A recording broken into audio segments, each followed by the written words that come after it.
In 2011, Nokia stood alone atop a mountain. It had spent decades climbing, only to find the ground crumbling beneath its feet. Once the undisputed ruler of mobile phones, holding more than 40% of the global market, the company watched helplessly as its empire began to dissolve. Within just 3 years, its smartphone division would vanish entirely, sold off for scraps to a rival that barely existed a decade earlier. What happened? How does a company that once defined the very idea of the mobile phone get left behind by the future it helped create? The answer isn't just about technology, it's about identity, timing, and the quiet arrogance that comes from being on top for too long. Long before anyone carried a computer in their pocket, before smartphone was even a word, Nokia was a Finnish pulp mill. Founded in 1865 by mining engineer Fredrik Idestam, it began as a humble paper manufacturer near the Tamakoski Rapids. Over the next century, Nokia diversified, making rubber boots, cables, even toilet paper. By the 1960s, it had turned its attention to electronics and later telecommunications. But it wasn't until the late 1980s, amid Finland's economic struggles, that Nokia made its decisive pivot. With the Soviet Union collapsing and domestic markets shrinking, Nokia's leadership, led by CEO Kari Karamo, bet everything on mobile communications. The problem they sought to solve was simple yet profound: how to connect people across distances, instantly, reliably, and affordably. Early mobile phones were clunky, expensive, and unreliable. Nokia's engineers, however, believed that mobile technology could and should be accessible to everyone. Not just executives or emergency workers, but students, shopkeepers, parents. Their first real breakthrough came in 1992 with the Nokia 1000, a compact, battery-efficient GSM phone that hinted at what was to come. The real turning point arrived in 1994 with the Nokia 2100. It was sleek, lightweight, and packed with features that felt futuristic: predictive text, a monochrome screen, even games like Snake. Suddenly, Nokia wasn't just selling phones, it was selling a new kind of freedom. Over the next decade, Nokia exploded. By 2000, it was the world's largest mobile phone manufacturer.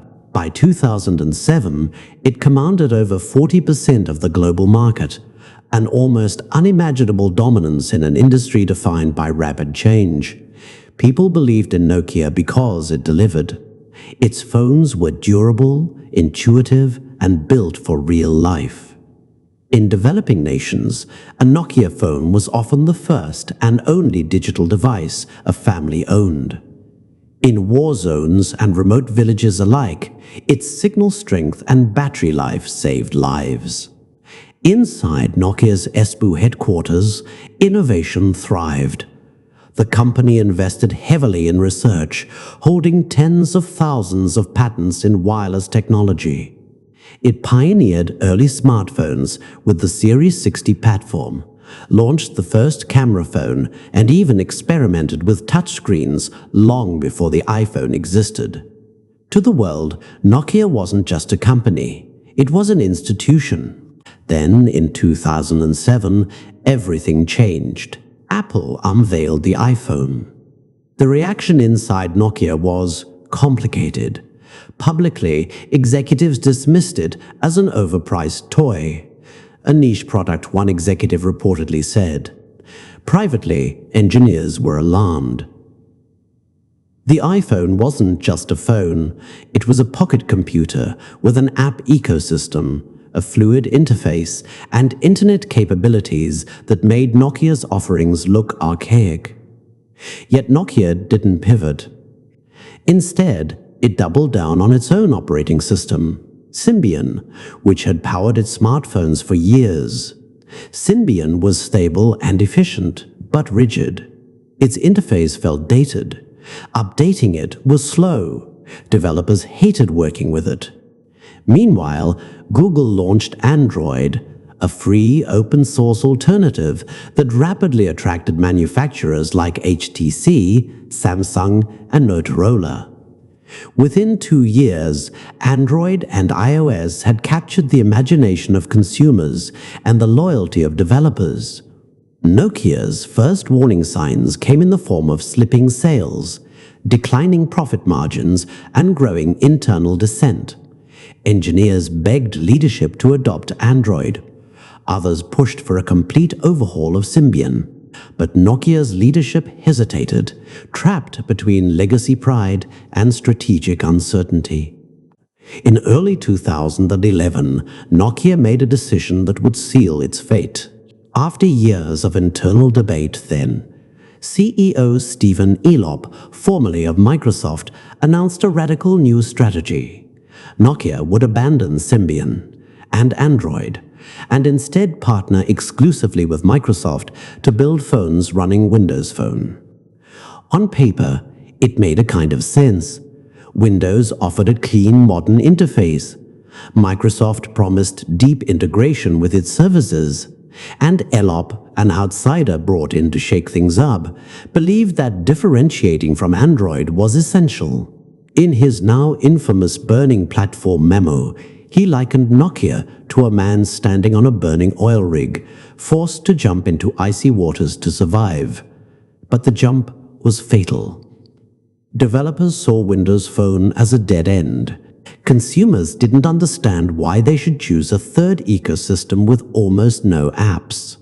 And Microsoft, despite its promises, struggled to deliver a competitive platform.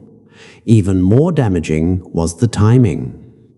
In the 18 months it took Nokia to launch its first Windows Phone, the Lumia 800, the Android ecosystem had matured exponentially. Samsung's Galaxy line was soaring. Apps poured into iOS and Android, but not Windows. Nokia's mistake wasn't just choosing the wrong operating system. It was underestimating how fast the market had shifted from hardware to software. In the new era, the phone wasn't the product, the ecosystem was. By 2012, the writing was on the wall. Nokia's smartphone sales plummeted, market share evaporated, layoffs mounted first in the thousands, then in waves.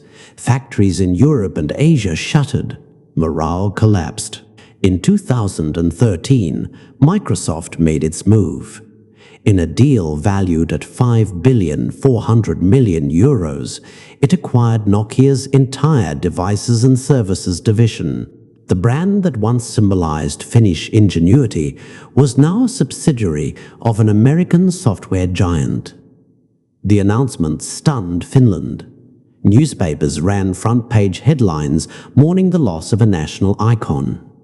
Employees wept in hallways. Some described it not as a business transaction, but as a national tragedy. Inside Nokia's headquarters, the atmosphere was one of quiet disbelief.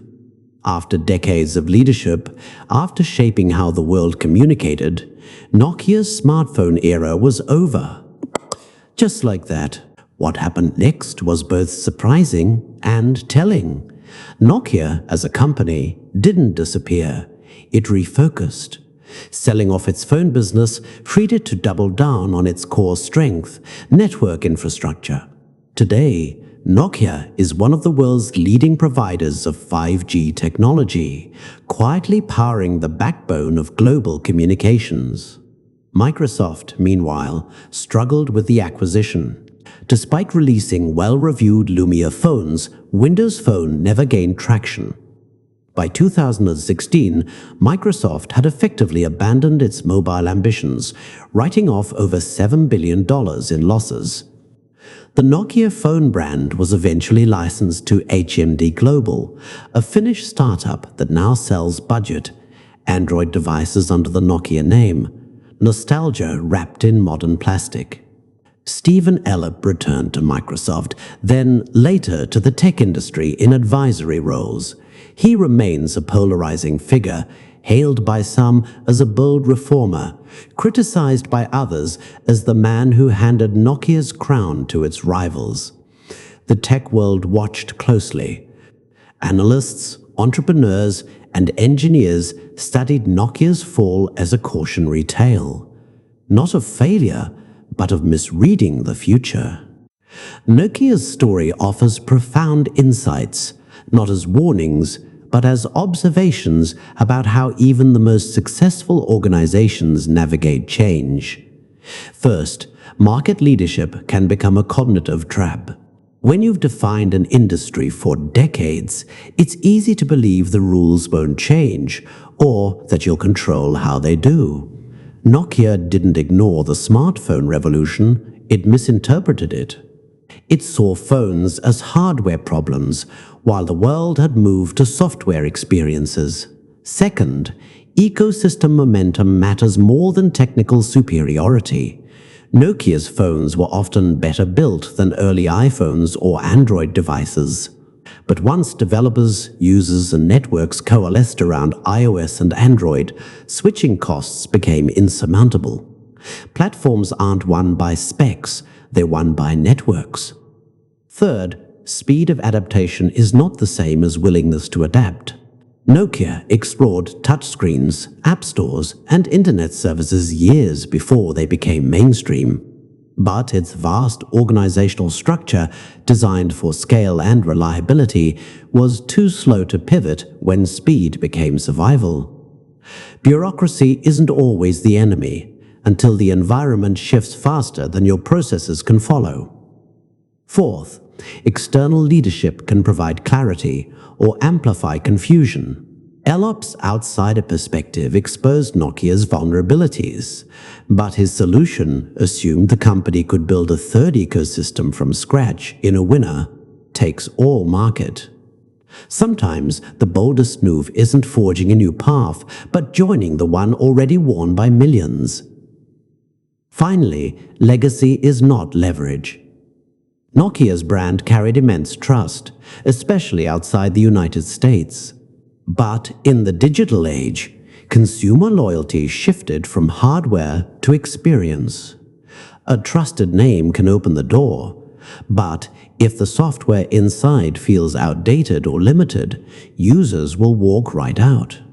Today, if you walk through Helsinki, you'll still see traces of Nokia everywhere.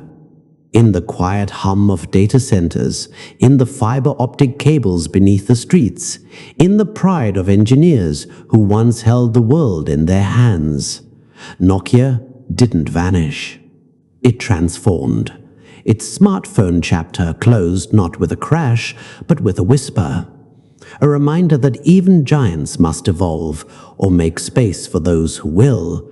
And in the silence that followed, a new generation of innovators listened carefully and learned.